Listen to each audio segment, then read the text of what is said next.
Olá, pessoal! Vamos para mais uma gravação do Conversa Condominial. E o assunto hoje é stalking. Stalking em condomínio. Hoje está muito comum esse assunto.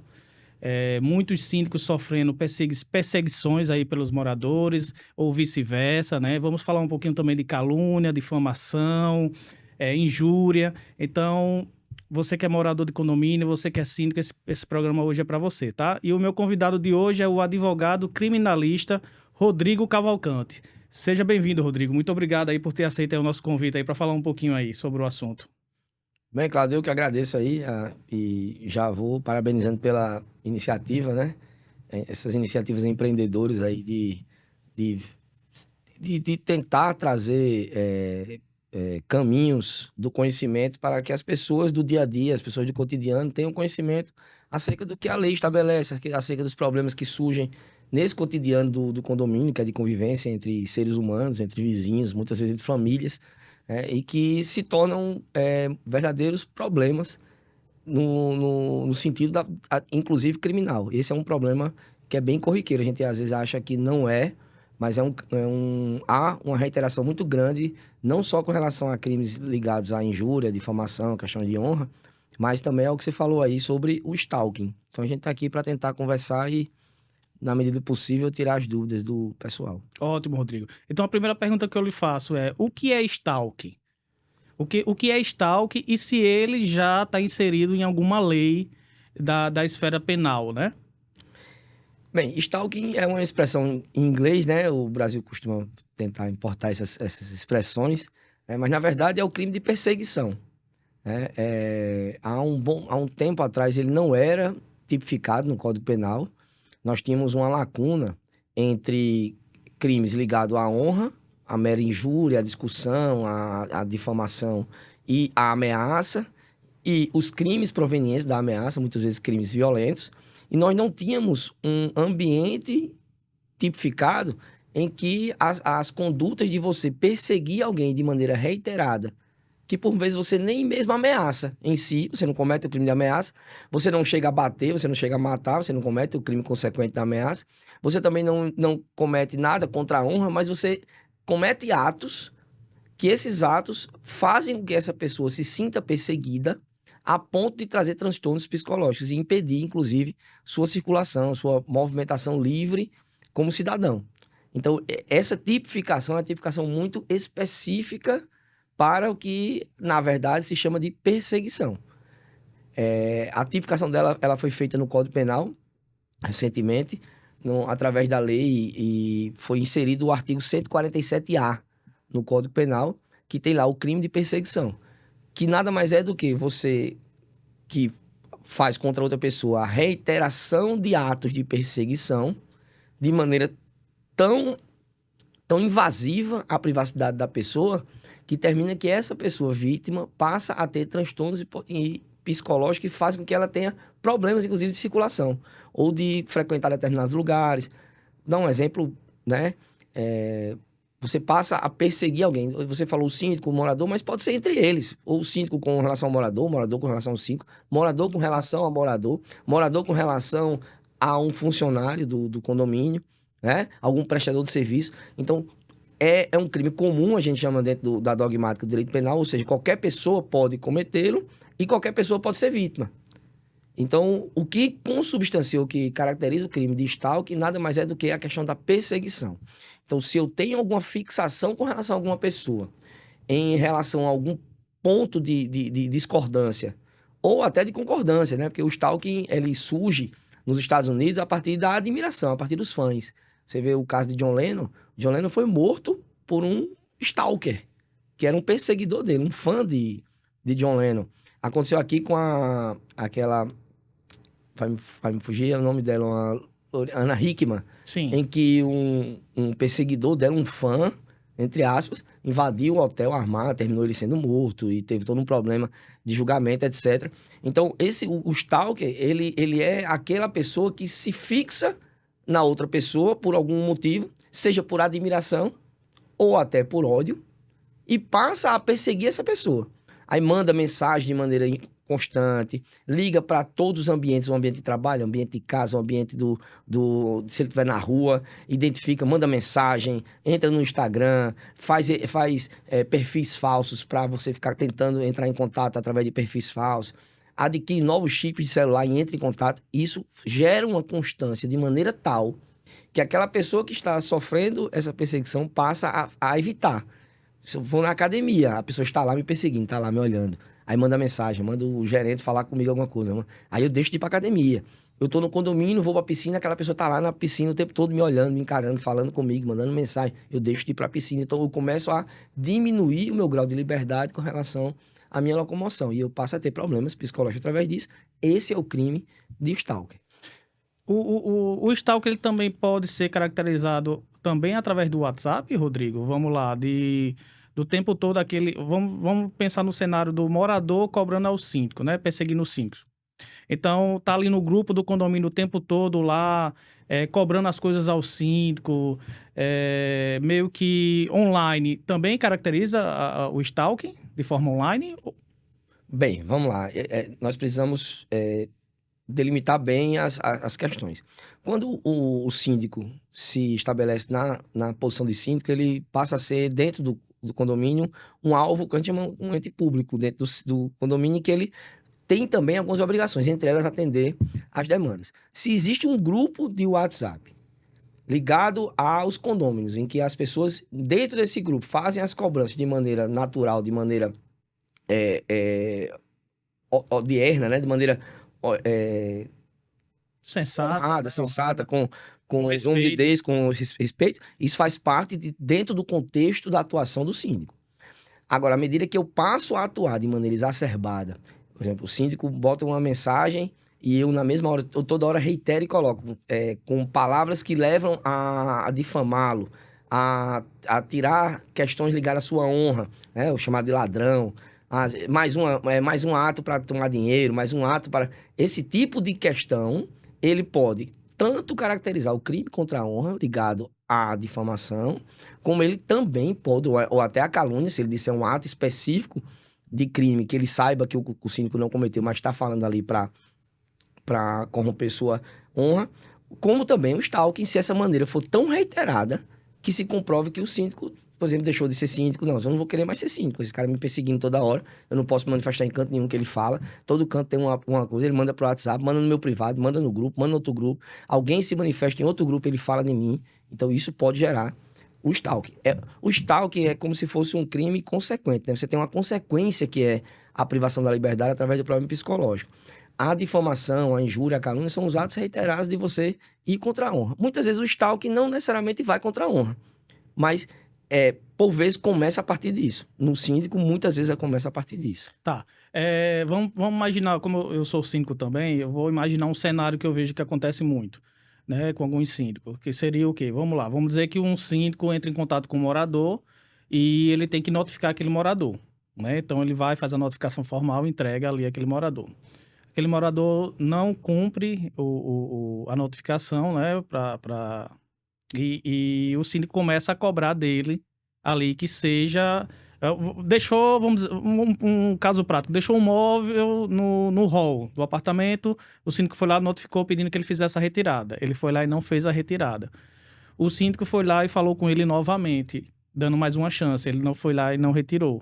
O síndico foi lá na terceira vez e aplicou uma multa, né, para que ele faça a retirada desse móvel.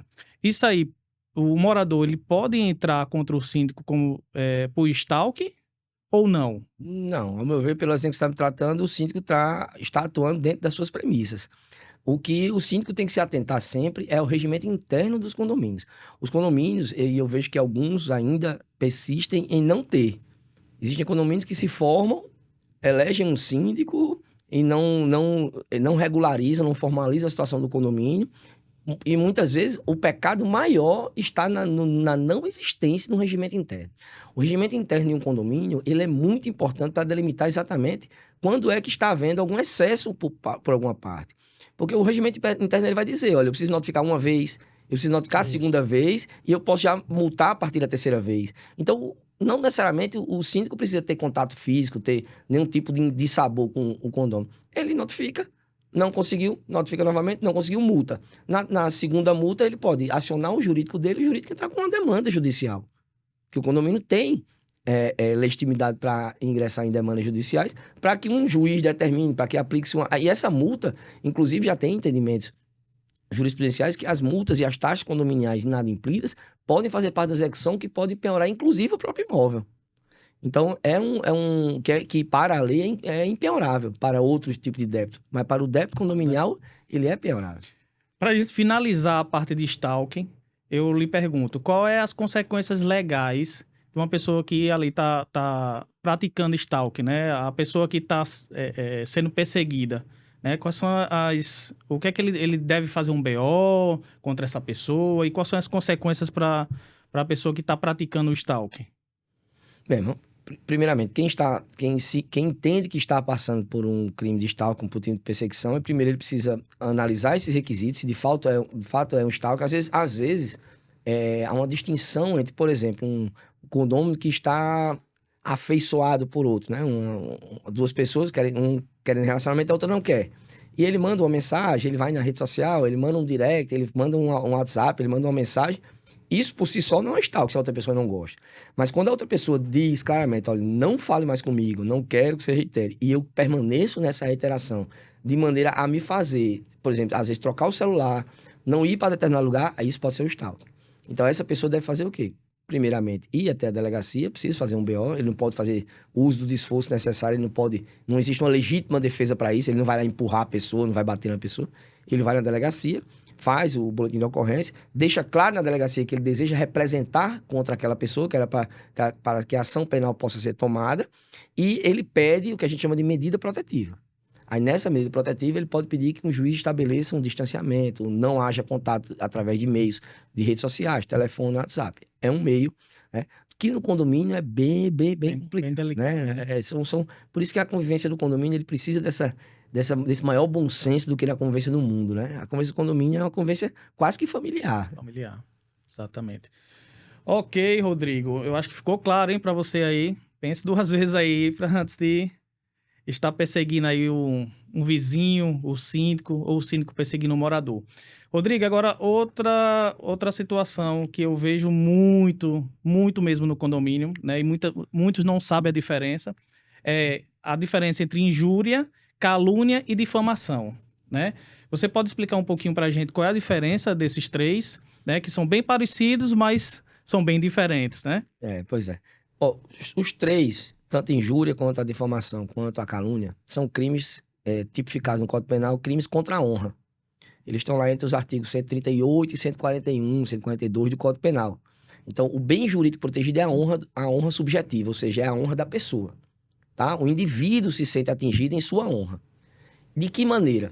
A injúria é aquela que atinge a honra subjetiva direta da pessoa. Ou seja, eu digo àquela pessoa algo que atinge a sua honra direta. Então, eu xingo, eu falo algum palavrão, eu digo algo que o diminui, tá? Quando eu faço isso, levando em consideração raça, cor, etnia, aí eu tenho a injúria racial, né? Que é uma qualificadora do crime da injúria. É uma injúria mais grave, que cabe, inclusive, prisão preventiva. E o que acontece com a injúria racial? Isso é uma decisão recente, é bom até comentar. O STJ entendeu, em uma decisão recente, que não cabe injúria racial contra pessoa de pele branca. Né? Então, a injúria racial, ela só pode ser dispendiada contra a honra de alguém que faz parte de alguma minoria, alguém que sofreu historicamente por ser essa minoria, e não por alguém que faria parte da maioria, que seria a raça branca, tá? Então, a injúria é aquela da honra subjetiva direta. A difamação, ela atinge a honra subjetiva, mas de forma transpassada. Ela vem através da coletividade. Então, a difamação, eu jogo em um meio coletivo algo que atinge a sua honra. Então, várias pessoas tomam conhecimento de algo que atinge a sua honra. Na injúria, eu digo a você diretamente. Na difamação, eu digo a você através de uma coletividade. Várias pessoas tomam conhecimento. Um grupo de WhatsApp seria a difamação. A difamação. Então, seria injúria porque não estaria escrito diretamente. Exatamente. Né? Só se você realmente mandasse no meu particular... injuriando, falando, você é um safado, você é isso, é aquilo, eu estou lhe injuriando. Injúria. Coletivo, em grupos de WhatsApp, seria a difamação. Agora, quando eu faço essa mesma coisa Só que eu estou dizendo que você cometeu um crime, sabendo que você não cometeu esse crime, mas só para falar mal da sua honra, aí eu estou cometendo a calúnia. Então, a calúnia, ela tem um plus. Ela é mais grave dos crimes contra a honra, mas ela tem um plus, que é exatamente qual é o que eu afirmo que você cometeu um crime, sabendo que você não cometeu. Só faço isso para lhe prejudicar. Então, por exemplo, um condomínio, alguém que vem afirmar que a prestação de contas de um síndico está errada porque ele está ficando com dinheiro, está se apropriando devidamente de dinheiro, sabendo que isso não é realidade. Tá? Se eu digo isso, sabendo que isso não é realidade, eu estou cometendo um crime de calúnia. Tá? A calúnia tanto faz ser para uma coletividade, em grupos, como também diretamente? Isso. Aí a calúnia ela vai se agravando de acordo com a participação de mais pessoas. Se eu faço isso em um ambiente que dissemina essa informação, por exemplo, em redes sociais, em mídias sociais, WhatsApp, Instagram, Facebook, Meta, etc, etc, vai ter um acréscimo na minha pena. Perfeito, perfeito. Então, eu acho que ficou bem claro os exemplos que você deu, né? Eu acho que eu vejo que acontece muito, Rodrigo, isso em grupo de WhatsApp, em grupo de condomínios, né? As discussões são bem calorosas, né? Eu até sempre indico muito isso e falo muito para os síndicos não participarem de grupos de WhatsApp, né? Do condomínio, porque muitas vezes não é em grupo que se resolve as coisas, é em assembleia, né? Mas eu vejo situações dessa também acontecendo em assembleia, né? A gente tem assembleias bem calorosas, né? Que acabam cometendo esses tipos de crimes sem nem perceber, né? Então, muitos síndicos deixam passar, muito morador deixa passar, mas isso existe uma penalidade, não é isso, Rodrigo? Isso. O que eu indico é que, por exemplo, em redes, em mídias sociais, né? No WhatsApp, você tem como printar as conversas, identificar a origem. Você tem como fazer atas notariais, você pode ter como ir no cartório para fazer uma extração desses dados, para poder manter a cadeia de custódia da prova, mostrar qual foi a conversa toda, de onde veio, de onde surgiu. E nas assembleias, é sempre salutado que, havendo uma discussão, havendo a intromissão de palavras de baixo calão, ou crimes de difamação, injúria e calúnia, como a gente tratou aqui, que seja reduzido na ata, né? Que aqui tem um secretário, tem gente que acompanha, então se reduza na ata, alguém diga, olha, eu ouvi fulano de tal, na hora falou isso, com tais palavras ipsis literis, né? Ou seja, do jeito que foi falado, e as pessoas assinam, porque isso é um documento, esse documento vale como prova, assim como as testemunhas, pessoas que estejam lá. O problema é que testemunhas, você conferir assim, tava todo mundo presente lá. Aí, no dia que você bota isso vai para a justiça, vai para um processo, e você chama as pessoas para serem testemunhas, as pessoas não querem, porque não querem se indispor com os vizinhos. Isso. Né? Então, quando você traz isso para dentro da ata, você termina transformando isso num documento e você não precisa indispor outras pessoas. Entendi. Outra dúvida, Rodrigo. Muita gente não sabe, mas o administrador dos grupos, ele tem uma responsabilidade grande, né? Me corrija, por favor, se eu tiver errado, né? Começou lá uma discussão entre moradores ou morador e síndico, né? E aí começou aquela questão de difamação, de calúnia no grupo. O administrador desse grupo, o administrador do grupo de WhatsApp, ele pode responder também criminalmente por não ter feito nada, não ter ali fechado o grupo? Existe alguma punição para esse administrador do grupo ou não? Ele pode ficar tranquilo?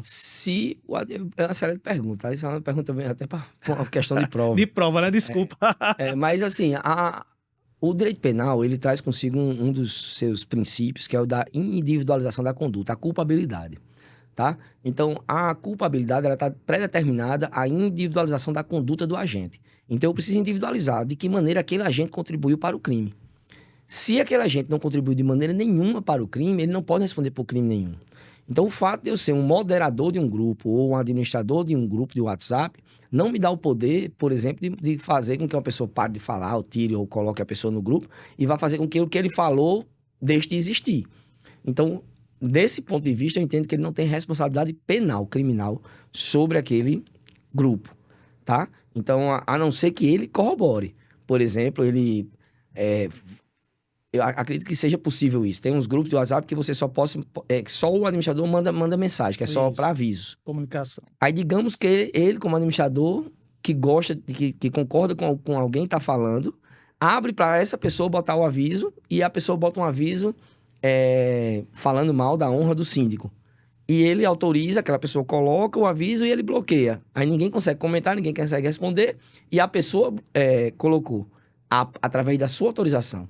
Então, ele, de alguma maneira, contribuiu, concorda? Então, nesse caso, ele teria contribuído, né? É mais ou menos o caso do atropelamento. É uma pessoa só que está dirigindo o carro bêbada. Será que o cara que está com ele, o carona, ele pode responder também pelo atropelamento? A resposta imediata é: em regra, não, porque ele não está dirigindo, ele não cometeu o ato, ele não bebeu e dirigiu. Mas se ele de alguma maneira contribuir, se ele incentivou, se ele que deu a bebida, se ele que embriagou a pessoa de maneira fortuita, se ele que está acelerando o carro, se ele que está passando a marcha, alguma coisa, ou se ele puxa a direção, ele passou a contribuir. Então, o administrador do WhatsApp é mais ou menos nesse sentido. Ele está ali, ele não é alguém que está fazendo os atos diretamente, mas se de alguma maneira ele contribui para que o ato seja feito, ele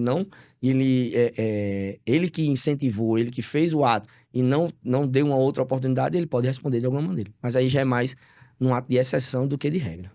Certo. Aí eu lhe pergunto também, esses crimes, né, que nós conversamos aqui, tá lá no Código Penal, ok. Mas realmente chega a ter uma punição para essas pessoas que cometem esse crime, né? Porque muita gente pode pensar assim, aqui no Brasil as leis não funcionam, né? Bandido não fica preso e tudo, e aí acha que injúria, calúnia, difamação, stalking seria um crime tão baixo que não teria uma punição severa para eles, né? Ele pode chegar a ser preso por cometer algum desses crimes? Vamos lá. É porque a nossa cultura ocidental é que as punições pelos crimes, elas só existe a possibilidade se for através da prisão. Ou seja, se não houver uma prisão, eu não fui punido pelo crime, né? Isso é um entendimento ocidental ligado ao direito penal, em que isso gera outras consequências na nossa sociedade brasileira, por exemplo, que é o fato de que a gente tem um entendimento pela impunidade quando uma pessoa é condenada, mas não foi efetivamente presa. E essa consequência que passa para o subconsciente de quem foi condenado e não foi preso é de que ele foi impune e muitas vezes ele vai cometer o crime novamente. Isso pode ser um dos causas da reincidência. Isso é uma discussão para o direito penal, não é o caso aqui do condomínio, né? Mas o que acontece? A punição, ela existe. Ela tem você é condenado por um crime, ou seja, você passa a compor um rol, né, dentro do Tribunal de Justiça de pessoas que foram condenadas. Então, seu nome, quando você for tirar uma certidão negativa de antecedentes criminais, vai estar lá. Né? Possivelmente a pena que vai ser aplicada a você é uma pena que não comporte o regime fechado, que seria a prisão efetiva, o nosso desejo de prisão, né? Pode ser que não comporte o regime fechado, mas pode chegar a um regime aberto, uma substituição por uma pena restritiva de direito, em que você vai prestar serviço à comunidade, em que você tenha que pagar cestas básicas, tenha que pagar multa, né? Então, são outras formas de punição. Mas existem as formas secundárias, o efeito secundário da sentença. Pode gerar uma reincidência, se você for condenado novamente. Você fica com o seu nome sujo, né? O seu nome fica no rol de criminosos. Quando você vai ter uma certidão para um emprego, o seu nome está lá como condenado.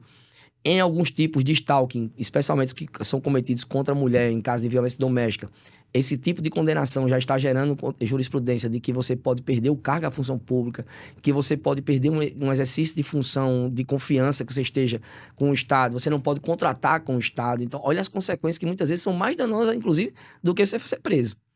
E, em outro grau, você pode ser preso? Pode. Mas que tipo de prisão? É a prisão preventiva. Por exemplo, se você descumprir as medidas cautelares. Se você tem uma medida protetiva do stalking, você está reiterando, o juiz determina que você não entre em contato com aquela pessoa e você reitera, ele pode decretar sua prisão. Não é algo tão simples, não.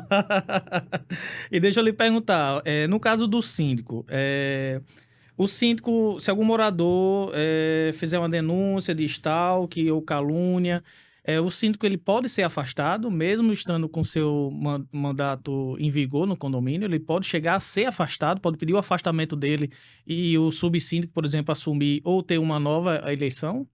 Volto aqui a afirmar a importância do regimento interno dos condomínios, né? A lei, especificamente, ela não traz essas distinções. O que geralmente se tem aqui de regra geral, qualquer ato pode ser, inclusive, de destituição de um síndico, pode ser feita por Assembleia Geral com maioria qualificada, etc. Então, vocês têm meios pelos quais os condôminos, de maneira organizada e ordeira, podem fazer uma destituição e um afastamento, sem necessariamente ser por causa de crime específico, né? Agora, ele está sendo acusado de cometer um crime. Aí o condômino vai lá e pede um afastamento e alguém defere assim? Não. Pode acontecer do juiz determinar cautelarmente? Sim, o afastamento da função, especialmente se o crime for cometido em razão da função. Porque tem outros crimes que a gente não comentou aqui, mas, por exemplo, apropriação indébita, né, malprestação de contas, Ameaça, abuso de poder, abuso de poder por parte do síndico, muitas vezes acontece com relação a moradores, ameaça de multa, ameaça contra funcionário, etc. Então, esse síndico que está sendo acusado do abuso, ele, por vezes, precisa ser afastado da função para que alguém investigue se aconteceu ou não o crime e, a partir dali, tomar uma decisão. Então, pode acontecer, dentro das medidas cautelares que estão dentro do poder de cautela do juiz, o afastamento. Esse poder de cautela não necessariamente é só dentro do direito criminal, dentro do direito penal. Pode ser dentro da esfera do direito civil. Né? O afastamento cautelar para fim de apuração de abuso de poder, de apropriação indébita, de não prestação de contas, de reprovação de prestação de contas, etc. Pode gerar um danos morais também, Rodrigo, nessas situações ou não?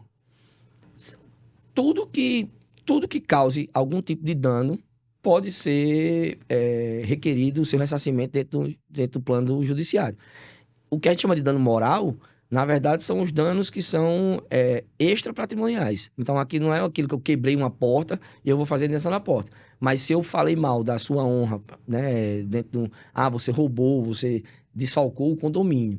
E aí, depois, na prestação de contas, ficou provado tudo que estava tudo direitinho, tudo normal. Eu tive um abalo dentro da minha honra.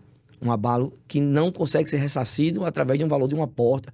Então, eu tenho que arbitrar um valor de dano moral. Então, é possível o dano moral. Tanto na esfera do stalking, né? Eu falei para você aqui que é o stalking. É exatamente a consequência psicológica de eu perder meu direito de ir e vir sobre determinados lugares. Então, eu posso pedir indenização por dano moral através disso. Eu deixei de frequentar minha academia, deixei de ir para a área de lazer do meu condomínio, porque eu estava me sentindo perseguida e eu posso pedir uma indenização por danos morais. O direito penal é encantador, viu? E para condomínio, então, que nem eu tô me segurando aqui para fazer outras perguntas, que com certeza nós teremos outros momentos, né? Como ameaça, como a lei até da Maria da Penha nos condomínios, né? Muitas vezes também em que momento entrar, solicitar a polícia quando escuta uma discussão de casal, de família, né? Que muitas vezes quer que o síndico vá lá se meter, mas ninguém escutou a palavra socorro, né? Pedindo ajuda. Então, são muitos assuntos relacionados ao dia a dia do condomínio que com certeza nós teremos outros momentos, né? Eu me encanto muito, né? Como estudante de direito, me encanto muito pela área penal, né? Então, estamos chegando no finalzinho já do nosso podcast e eu queria, antes de você dar as suas considerações finais, só para o pessoal aprender aí, vamos falar novamente, o que é o stalking, injúria, calúnia e difamação. O exemplo que você deu no início do nosso programa foi fantástico. Eu queria só repetir para o pessoal aprender de verdade. Então, o que seria o stalking, Rodrigo? Stalking é a perseguição reiterada, né, da pessoa através de vários meios, seja físicos ou sociais, redes sociais, mídias sociais, que cause dissabor psicológico e faça com que essa pessoa, vítima, passe a ter restrição na sua liberdade de ir e vir. Deixe de frequentar determinados lugares porque aquela pessoa está o perseguindo. A injúria, a difamação e a calúnia são crimes contra a honra, em que a injúria ela atinge a honra subjetiva direta do cidadão, em que duas pessoas discutem sobre questões ligadas à honra. E se essas questões forem ligadas a questões raciais, éticas ou religiosas, você vai ter a qualificadora da injúria racial, que não cabe contra pessoas brancas. A difamação é quando você faz esse ataque à honra por meio coletivo, né, disseminação de informações. E a calúnia é quando você imputa a alguém o cometimento de um crime, sabendo ser falsa essa informação. Perfeito. Esse exemplo que você deu, só não aprende quem não quer, né? Então, pessoal, espero que vocês realmente pensem duas vezes antes de, né, conta até 10, né? Antes de falar em grupo de WhatsApp, antes de pegar discussão com o síndico, com o seu vizinho, com o morador. Eu acho que sempre conversando, nós evitamos conflitos, evitamos problemas com justiça, né? E evitamos também problemas no bolso, né? Porque hoje, para você responder um processo, você vai gastar com advogado, você vai se estressar. Enfim, não queira passar por um momento desse que realmente não vale a pena. Rodrigo, eu queria agradecer. Eu tenho certeza que a gente vai se encontrar outras vezes aqui, porque tem muitos assuntos relacionados ao condomínio, né, à esfera penal. E eu queria que você deixasse as suas considerações finais aqui para o pessoal que está nos assistindo aqui. Bem, só agradecer, claro, estou à disposição aí para próximos programas aí, próximas questões. Sou professor da universidade também, na Universidade Federal, sou professor de Direito Penal lá. A gente tem os grupos de pesquisa. E dentro desse ambiente a gente consegue disseminar muito conhecimento. E quando a gente tem a oportunidade de falar aqui num podcast, quando tem a oportunidade de falar em congresso, tudo é sempre um momento bom, porque as pessoas às vezes não têm conhecimento dessas questões práticas do dia a dia, e é bom a gente falar nessa. Perfeito. E você atua também como advogado criminalista, né? Você tem um escritório de advocacia nessa área, né? Eu sou presidente da Associação Nacional de Advogados Criminalistas, ANACRIM, aqui no Rio Grande do Norte. Sou advogado criminalista, Direito Penal e Econômico, Tribunal do Júri. E estamos aí. Qual é o seu Instagram, Rodrigo? O pessoal que Arroba- tiver com problema penal aí, qual é o seu Instagram para entrar em contato? @profe, até o E, né? Rodrigo Cavalcanti, com I no final. Perfeito, perfeito. Então, se você tiver com problema aí ou na área esfera penal, espero que não, pode entrar em contato aqui com o advogado Rodrigo Cavalcante, que eu tenho certeza que ele vai poder lhe ajudar. Rodrigo, mais uma vez, muito obrigado, né? E volto a dizer, vamos nos encontrar novamente em outros programas. Estou à disposição. A você que nos acompanhou até agora, muito obrigado e até o próximo Conversa Condominial.